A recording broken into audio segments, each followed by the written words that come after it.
Lexis POV. Let's go? Masiyong tanong ng aking asawa habang nakalahad ang palad niya sa aking harapan. Nakangiti akong tumango-tango bago talangga pang palad nito. Why are you smiling, sweetheart? Nagtatakang tanong niya sa akin bago huminto ito paharap sa akin. Sa pagharap niya sa akin, mabilis akong tumingked at hinalikan to sa labi. Dampila ang ginawa ko ngunit kinabig itong bato ko at pinaliliman ng halik. Buong puso ko naman tong tinugon. Bakit mo ako hinalikan? Nagtatakang tanong niya sa akin na bahagyang namungay ang mga mata nito. Hindi ko rin alam, basta naramdaman kong masaya ako kapag nakikita kita. Bumibilis din ang tibok ng puso ko tuwing nagtatamang ating mga mata. Hindi ko rin mapigilan ng hindi ngumiti tuwing hinahawakan mo mga palad ko, lalo na kapag tinatanong mo kung okay lang ba ako. Sa palagay mo ano nangyayari sa akin? Naguguluhan kong tanong sa pautal-utal na pagbigkas ng aking asawa. Habang nakatitig ng diretso sa kanyang mga mata, muli na namang lumakas ang kabog ng dibdib ko. Sa mga oras ito'y naparunok ako sa hindi malamang dahilan. Makikita ang kainusentehan sa aking mukha dahil halata ang pagiging walang muwang ko sa aking nararamdaman. Di ko na kasi kayang kimkimin pa mga gumugulo sa isipan ko, kaya kusang lumabas sa mga salitang iyon sa bibig ko. Ilang sandali nagugulumihanan ako sa mga sumunod na nangyari dahil ang asawa ko na may matapang na anyo, biglang lumambot ang aura. Nawala ang kapangyarihan sa itsura at siyang kinatatakutan lahat. Tayong ako lang nakasaksi kung paano lumuha mga mata nito sa aking harapan. Umangat ang kanang kamay nito at tumawak sa kaliwang pisngi ko, tsaka hinawakan gamit ang kanyang hinlalaki. Mahal mo na ako, Lexico? Nakangiti niyang pahayag na siyang kinatigil ko. Mahal na kita? Ikaw, mahal mo rin ba ako? Pagkatapos ko itanong sa kanya yon, nagulat ako ng halikan niyang labi ko. Isang kakaibang halik na puro ng pananabik, puro ng pagsuyo, at sa bandang huli saglit huminto ang kanyang mga labi sa paggalaw, ngunit nanatiling nakalapat ng mariin sa bibig ko. Ilang segundong nanatili ang mga labi niya sa labi ko, bago tumaingat na humiwalay saka pinagdikit ang aming mga noo. Mahirap bigkasin ang salitang mahal kita, Lexico, dahil kahit kailan hindi ko masusukat o mailalarawan ng anumang salita ang nararamdaman ko para sa iyo. Alam mo ba kung bakit? Pagkatapos sa madamdaming pahayag nito, sinundan niya to ng isang malambing na tanong. Parang batang umiling lang ako sa kanya. Kahit di masyadong maabot ng isip ko magpaliwanag dito, pakiramdam ko, naunawaan to ng puso ko. Sapagkat ng mga sandaling ito'y walang pagsidlan, ang kasiyahan sa puso ko. Dahil walang silbi ang buhay ko kapag wala ka sa akin. Hindi ko kayang mabuhay na hindi ka nakakasama kaya mangako ka. Mananatili ka sa tabi ko kahit anong mangyari. Madamdaman niyang saad habang nakatitig sa aking mga mata. Pangako, nakangiti kong sagot sa kanya. Isang mariing halik ang tugon naman niya sa akin. Let's go at baka hindi ko na makontrol ang sarili ko magkulong na lang tayo dito sa loob ng kwarto. Nang marinig yon nangamba ang nguso ko kaya bigla siyang bumunghalit ng tawa at saka yumakap ang mahigpit sa akin. Nagbibiro lang ako. Ayoko namang magalit sa akin ng aking prinsesa. Malambing niyang wika bago ko hinila palabas ng kwarto. Young master, ito po ang pinaka-latest sa wedding gown na siguradong babagay kay senyorita. Pagkatapos sabi niya ng isang babae, binaba niya ang isang album sa harapan namin mag-asawa. Hindi ko alam na sa wedding shop pala kayo pupunta para magsukat ng gown na susuotin ko para sa aming kasal na gaganapin sa sunod na buwan. Isa-isang binuklat ni Cedric ang bawat pahina. Halos malula ako dahil sa ganda ng mga gown na nakikita ko sa larawan. Sweetheart, I think mas bagay sa iyo yung mukha ng babae. Ang isang to, suggestion sa akin ni Cedric. Nahagip ng aking mata nag-ekspresyon ng babae sa aming harapan. Makikita ang inggit sa mata nito habang palihim na sumusulyap sa mukha ng aking asawa. Nakadama ako ng inis at parang gusto kong dukutin ang mga mata nito. Mamili ka sa dalawa, sweetheart. For me, pareho silang maganda. Malambing na wika ni Cedric at napalingon ako sa kanya. Umangat ang kanang kamay ko at tinulong larawan na nasa kaliwang bahagi. Napansin ko nagkatingin ng dalawang babae dahil sa ginawa ko. At makikita sa kanilang mga mukha na nagtataka ang mga to. Hindi lang sila nagpapahalata sa aking asawa. Naagaw ang atensyon ko sa nag-iingay na cellphone ni Cedric. Kagad kumilos to at dinukot ang cellphone mula sa kanyang bulsa. Sweetheart, sasagutin ko lang ang tawag na to, please, a sister. Aniya sa akin bago seryoso nag-utos sa dalawang babae. Yes, young master. Mabilis sa sagot ng mga ito. Naiwan ako mag-isa sa harap ng mga babae at hindi ko alam kung paano sila kakausapin. Senyorita, may napili na po ba kayo? Nakangiting tanong ng isa sa kanila. Bahagya akong tumango bago tinurong larawan na itinuro ko kanina. Muli na namang nagkatinginan ang dalawang babae at di ko maunawaan ang mga tingin nila sa akin. Magaling po kayong pumili. Dahil maganda po ang napili ninyo, alam niyo po ba na nagkakahalaga ito ng 1 milyon? Gawa po ito ng isang sikat na designer sa buong mundo. Nakangiting paliwanag ng babae. Kumunot ang noo ko dahil di ko naiunawaan ang ibig sabihin ng 1 milyon. Hindi ko pa kasi naranasang humawak ng pera o makita man lamang ito. Milyon? Ulit ko sa sinabi nito dahil nais ko na ipaliwanag niya kung ano ibig sabihin nun. Tila nagulat ang dalawa na marinig ang tinig ko, maging ang pagbigkas ko. Akala ko hindi siya nakakapagsalita. Nakakapagsalita pala siya pero pautal-utal. Narinig kong bulong ng isa sa kasama nito. Nasaktan ako sa aking narinig kaya nagbaba ako ng tingin upang di nila makitang mukha ko.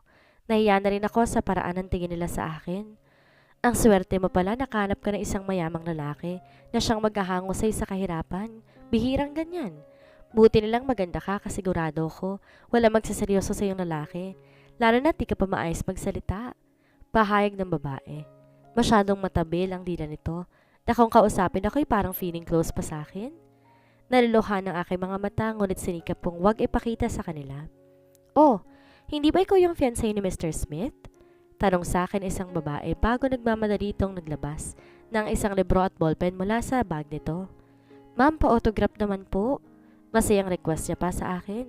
Tsaka inabot ang libro at ballpen nito sa akin.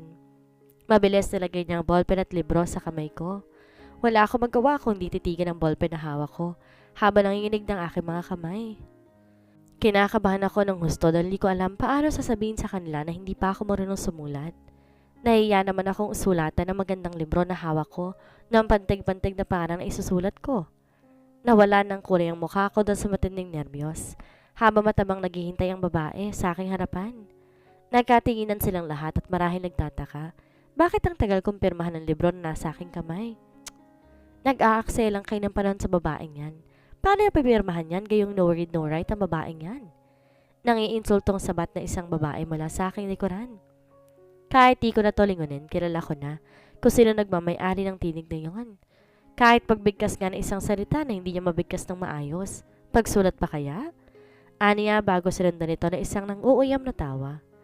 Nalatili akong nakatitig sa sahig habang mahigpit na hawak pa rin ang libro. Totoo palang kumakalat na balita. Ginamit lamang niyang katawan para makuha ang atensyon ni Mr. Smith. Narinig kong bulong na isa pang customer na nakaupo sa kabilang sofa. Marahil narinig nitong sinabi ni Chloe. Sana bumuka ang lupa at lamunin ako nito upang maglaho sa harapan ng mga taong binabato ko na mga nanlalait na tingin. Matinding kahihiyan ang sinapit ng mga sandaling ito. Kung sa bagay, matagal na akong sira. Dahil lumaki ako na walang dignidad, walang pinag-aralan kaya dapat tanggapin ko ang lahat ng panlalait nila sa akin. Naramdaman kong umalis na si Chloe mula sa aking likuran, maging ang ilang mga kababaihan sa aking harapan. Kinuha naman ng babae ang kanyang libro at ballpen sa aking kamay at nilalikuran na ako nitong parang walang nangyari. Sweetheart, what happened? Narinig kong tanong sa akin ni Cedric at naramdaman ko ang braso niya sa aking bewang. 3 beses akong huminga ng malalim at hinawi ang aking sarili bago inihanda ang isang masayang ngiti para sa aking asawa. Wala, nais ko lang gumamit ng restroom. Paalam ko sa kanya. Sa ngayon wala akong pakialam kahit marinig pa ako ng ibang tao na utal-utal ako. Lahat naman na masakit na salita na ibato na nila sa akin. Magalang na lumapit sa akin ang babae na kasama sa namburi sa akin kanina. Nakangiti na parang walang nangyari. Hinayaan ko lang na ihatid ako nito sa restroom. Pagpasok sa loob, hinihingal ako na sa matinding emosyon. Parang gusto ko sumigaw at magwala dahil sa bigat ng nararamdaman ko. Lumapit ako sa gripo at nagugas ng kamay. Hinilamusan ko na rin ang aking mukha at baka sakaling gumaan ang pakiramdam ko. Ngunit sa pag-angat ng aking mukha, bumulaga mula sa malaking salamin ang nakangising mukha ni Chloe. Nakatitig sa akin na nauuyam nitong mga mata. Humakbang siya papalapit sa lababo, saka binuksan ang gripo. Alam mo, sa totoo lang, nakakaawa ka. Aniya habang naghuhugas ng kamay na hindi tumitingin sa akin. Sinabi na ba sa'yo ni Cedric kung saan nakikita ko to? Gaano kanya kamahal? Marahil sinabi rin na ikaw lang babae sa buhay niya. Tapos ikaw si tanga, naniwala ka naman. Hindi ko to dapat ipaalam pa sa'yo pero naawa ko sa'yo kaya dapat mo tong malaman. Una, hindi ka talaga mahal ni Cedric. Plinano niyang paibigin ka kaya pumayag ka magpakasal sa kanya. Dahil nalaman niya na ikaw palang nawawalang anak ni Daddy Mariano. Kapag naikasal na kayo, lahat ng kayamanang mamanahin mo, mapupuntang lahat sa kanya. Kapag nakuha niya ng mana mo, then saka kanyang iiwan. Matalino si Cedric dahil habang naghihintay siya sa kasal ninyo, nagpapakasasa naman siya sa katawan mo. Hindi ako makapaniwala sa lahat ng mga narinig ko mula kay Chloe. Pakiramdam ko 1,000 karayom ang tumutusok sa puso ko. Higit tong masakit kaysa mga panalait na natanggap ko mula sa ibang tao. Dahil para ko isang kristal na nabasag na kailanman hindi na mabubuo pang muli. Chloe's POV. Kapag nagawa mong pinapagawa ko sa'yo, malaking pabuya ang matatanggap mo sa akin. Aniya sa isang katulong na nasa aking harapan, habang tahimik na nakikinig to sa aking mga sinasabi. Senyorita, wala pong problema sa pinapagawa mo sa akin. Madali lang yon. Ngunit nais ko pong malaman ninyo na kasi ang master at si Lexie kasal na. Di lang nila pinaalam sa publiko. Natigilan ako sa mga ipinagtapat ito sa akin. Hanggang sa hindi ko na malayang dumulas na pala sa kamay ko ang hawak kong wine glass at tuloy nitong nahulog sa sahig. Napaigtad ang katulong dahil sa labis sa pagkabigla sa nabasag na baso sa harapan nito. Nagningning ang aking mga kamay habang tulala sa kawalan.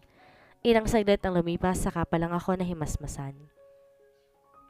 Gawin mo ako nung pinapagawa ko sa'yo. Idedeposito ko na lang ang pera sa account mo. Aniya sa pagtatapos ng usapan namin. Kagad tong nagpaalam, umalis na sa aking harapan.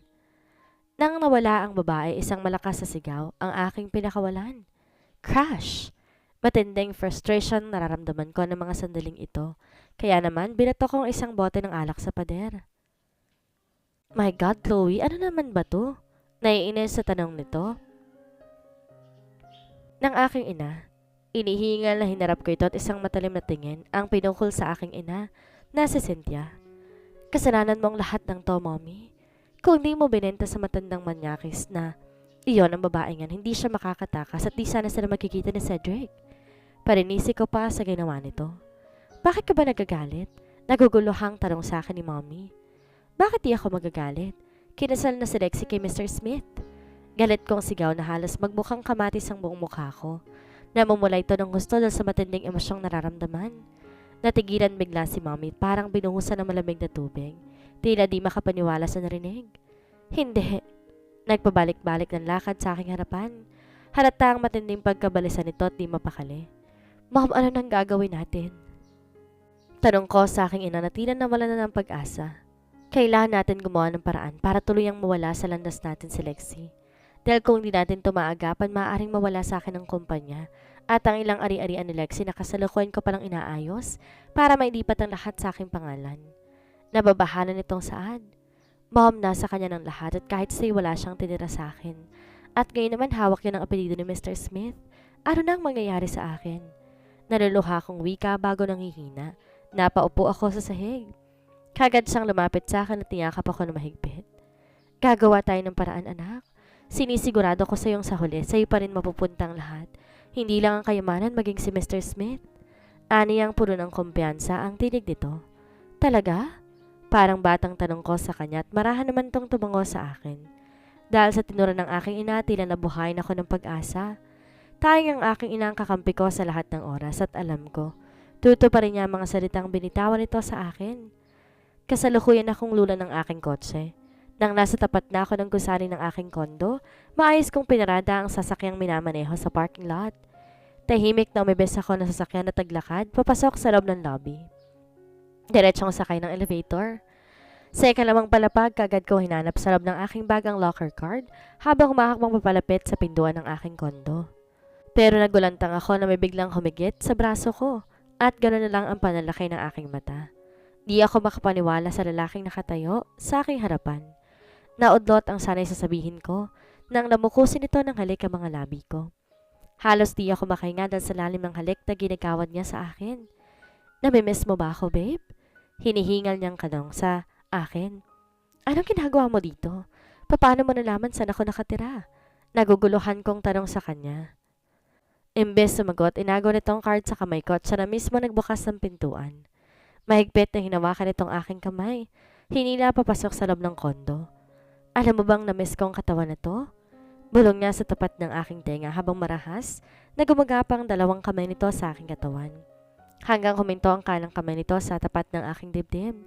Nakikipag-usap siya sa akin habang matiim na nakatitig sa aking mga mata.